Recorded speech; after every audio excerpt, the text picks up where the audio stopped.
આજે આપણે સાદા વ્યાજના એક દાખલા ગણીએ જેને ફટાફટ ઝડપી રીતથી આપણે કઈ રીતે એક્ઝામમાં સોલ્વ કરીએ આને જોઈએ. એકદમ મજેદાર ક્વેશ્ચન છે કે ક્વેશ્ચન શું કહે છે આપણું કે કોઈ એક રકમનું 5% પ્રમાણે 3 વર્ષ અને 4 વર્ષના વ્યાજનો તફાવત કેટલું છે? 42 રૂપિયા છે. તો મુદ્દલ કેટલું હશે? બહુ સિમ્પલ છે.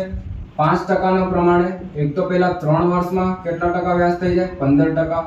અને 5% પ્રમાણે 4 વર્ષમાં વ્યાજ કેટલું થઈ જાય? 20%. આ બંને વચ્ચે કેટલા ટકાનો તફાવત?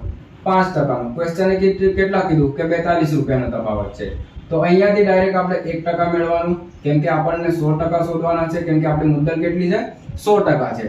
તો અહીંયા 1% શોધવા માટે 42 ભાગ્યા 5 કરીએ. 5 8 40 અને 1.5 ચોકા 20 એટલે 8.4.